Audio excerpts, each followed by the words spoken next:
So, hey, Hannah, or Asthmatic Harp, as you're known to friends. Um, it'd be great to get a little introduction for the people who are watching us and don't know who you are to you and your music. Yeah, absolutely. So I am Asthmatic Harp or Hannah, and I am a singer-songwriter. I love folk music, but sort of contemporary indie folk music. That's the kind of music I write, but also the music that I love listening to. I am Danish, but I live in Glasgow, of all places, in good old Bonnie, Scotland. Um, and yeah, yeah, and also I've just released a new single. Yeah, I was So gonna ask you about that. I really yeah, really like it. I've been listening to it all week. It's called Bird of oh, Paradise. great, yeah, Bit of Paradise. What's Yes. it what's it about? Well, so it's very much about springtime, and it's about like falling in love, and that sort of very special time of like the beginning of a relationship where everything's super exciting, and everything feels fresh but also a little bit scary. So I guess a little bit like throwing yourself into the beginning of spring and the beginning of summer, where you just want to get out and experience everything about it. Except we can't because we're locked Except we down. can't. I know. But yeah, maybe it'll remind people of a happier time. Um, I know, yeah. One thing that really struck me about it was your use of instrumentation and all the different instruments you use. And I know listening to your older stuff, that's true as well. What draws you to using? You know, I think the favorite is your auto harp, but you also use Absolutely. clarinet and other instruments as well in your songs. What draws you to using those instruments?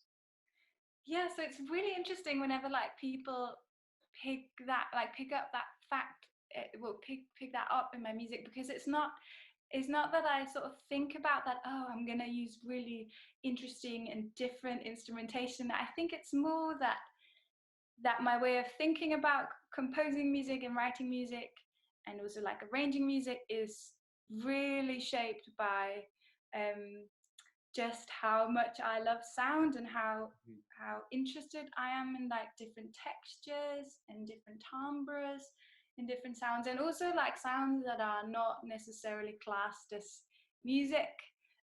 So since I was quite little, I would just I would sort of walk around with like this little mobile recorder, like even before phones. I'll walk around with this recorder and just record anything that I thought sounded fun or Yeah. interesting or weird, or like the door being a bit like something about whenever I open this particular door, it's So sort of I can. as a toddler, you're already sampling your own Yeah, sort of. absolutely. I had this like old German tape cassette recorder that my dad used to have in his youth, and I would sort of put these tapes together of like interesting sound bits.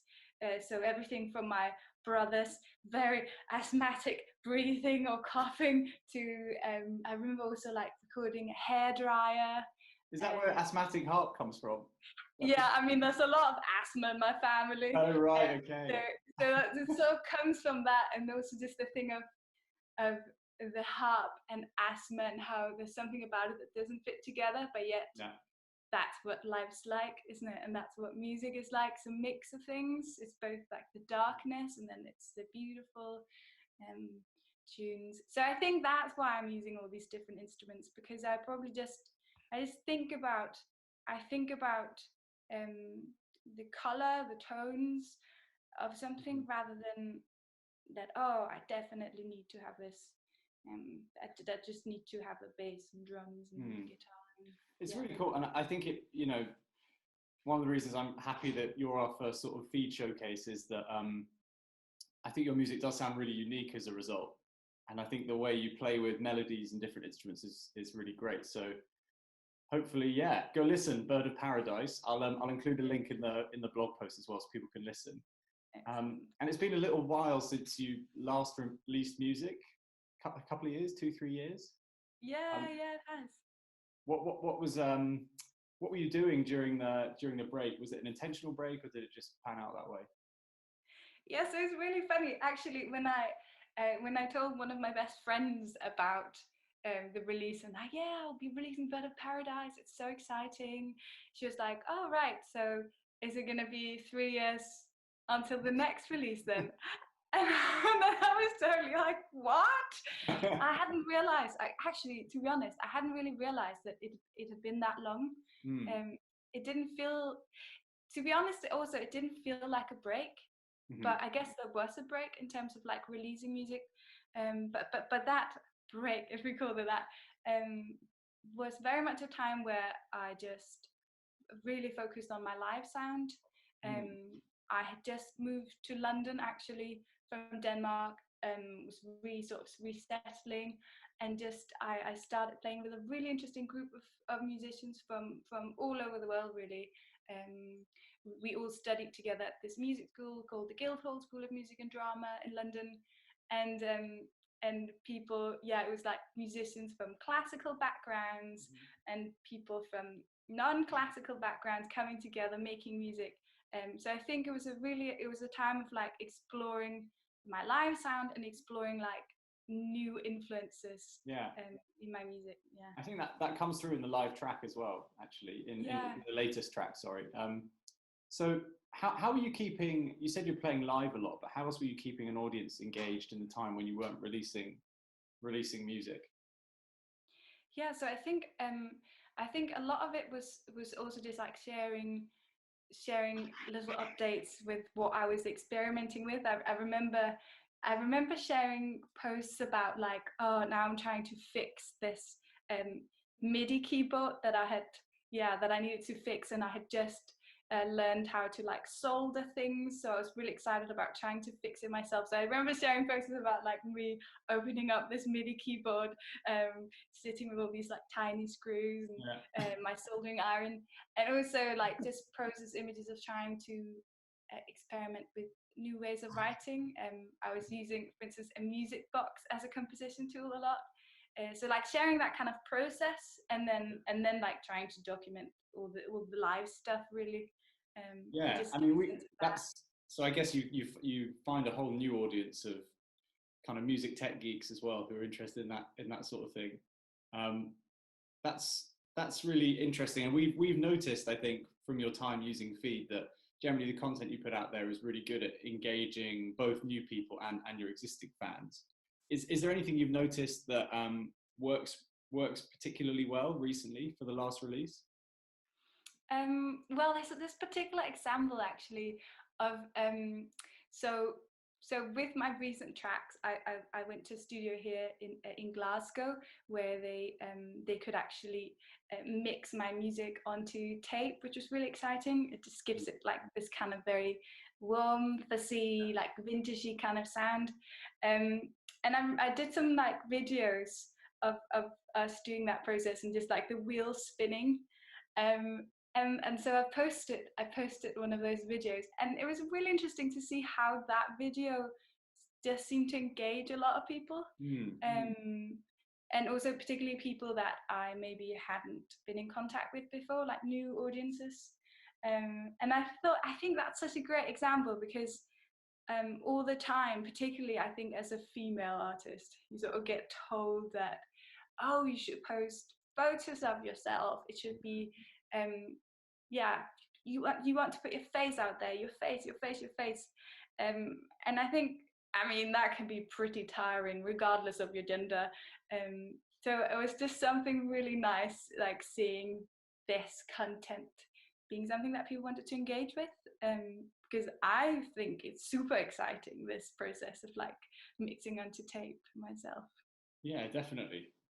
Well, yeah, like you say, quite refreshing to hear that all sorts of different types of content gets people interested and engaged, especially if it's, I think people love seeing the process of writing and making and recording music, for sure. Yeah. Whether you're, whether you know a lot about it or not, I think people really engage with that stuff. Yeah. Another thing I wanted to ask about you actually was, you were on the Roundhouse Resident Artist Program in 2018, and then I noticed, looking at your website again, that you've got another award this year. Tell us more about those schemes and how they helped you. And I know lots of musicians will will want advice as well, if you could give any on how you can get support like that.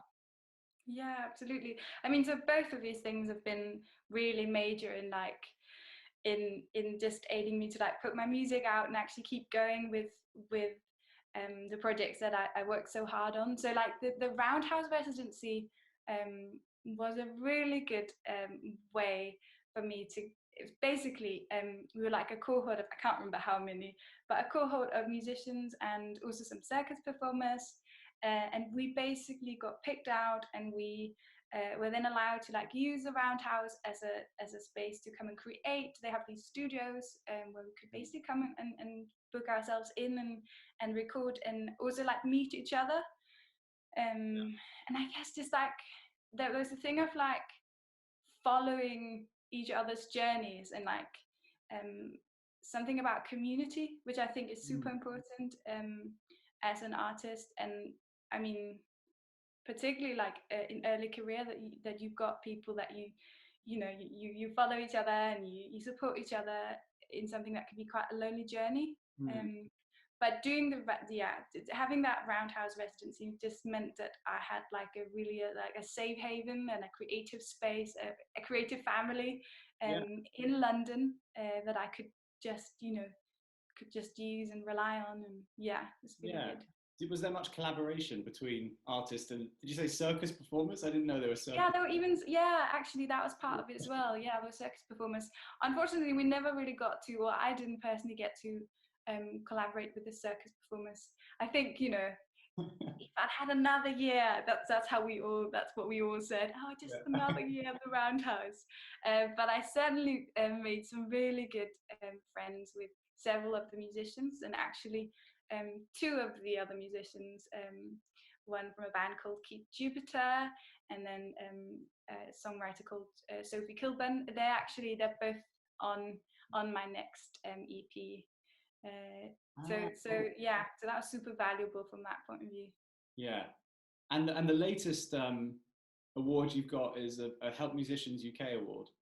Yes, and it's an award called the Do It Differently Award, which I love. It's such a great title, but basically that's an award I've been given to support my next EP, of which these singles that I'm releasing now, Bird of Paradise, and the next one, To the Boat, that'll come out in a month and a bit's time.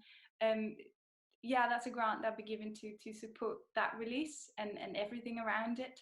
And then it's also sort of a support grant that help musicians give to musicians that are doing things a bit differently. So I guess what they mean is that they for musicians who work quite independently, and maybe they're not connected to a label, or they don't have a manager, so they sort of have to find their own path. So they also provide like mentoring opportunities and all these one-to-one advice sessions, where you just get some new tips for to just keep going with your career. So that is also super valuable. Definitely, sounds super helpful. Would you have any advice for musicians during COVID? It's been a difficult time for everyone, obviously, but I think in particular musicians are hit pretty hard. I think so, yeah. How have you been managing that, and what advice would you give people? Yeah, I mean, so obviously, like, one thing is the thing of like losing your income. I mean, that's horrible. So that's just one thing on it of its own. So I mean, for those musicians, I'll just say, like, make a list of all places where you can actually apply for support, because there are quite a lot of organizations that have grants available at the moment. So one of them is Help Musicians UK. They have a grant that musicians can apply for. And then another thing that's not really to do with like the money aspect of things is to do with just I think what we need to do as musicians in this time is to let ourselves just try new things, and accept that it's not necessarily going to be perfect what we do, because I mean, trying to do an online concert for the first time and a live stream for the first time, you know, it can't go completely right the first time. It just can't, because you've got to learn.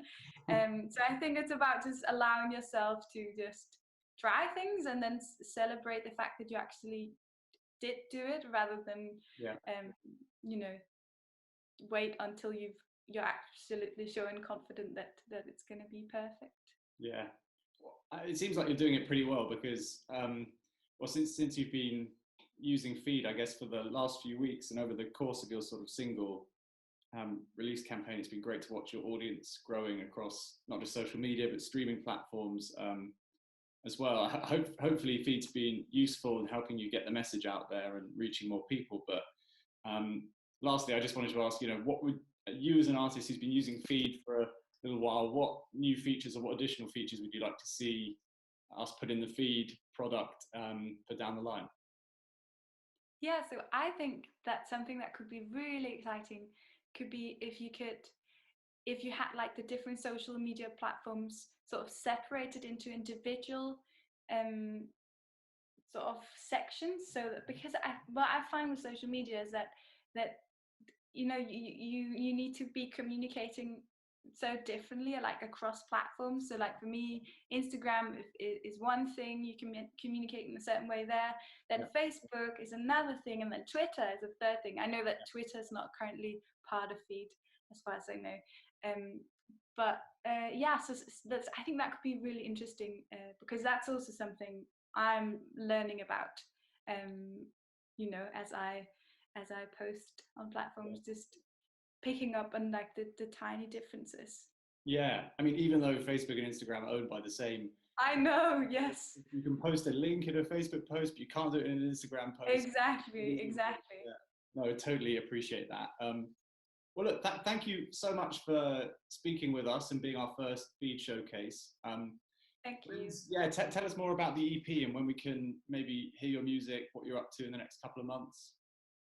Yeah. So the next thing will probably be the single. Mm-hmm. The next single, the second single, it's called To the Boats, and that is a song where you'll get to hear the autoharp, the instrument that I just rave about all the time. And that's also a song where you'll get to hear the beautiful voice of an artist called Sophie Kilburn, also a Roundhouse Western artist. So it's basically a duet.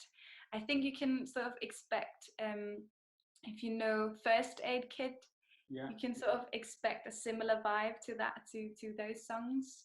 And then if you want to see me live, then I'll be doing a festival, the Takeover Festival, an online festival on the 10th of May. So you can stream in for that one, so that'd be really exciting. And yeah, then we shall see what happens with the summer and the autumn, but I will be releasing an EP in 2020, so that will be really exciting as well. Cool. Well, I can't wait to hear more music, and yeah, thanks again for talking to us. Thank you, Nick. Cheers. Cheers.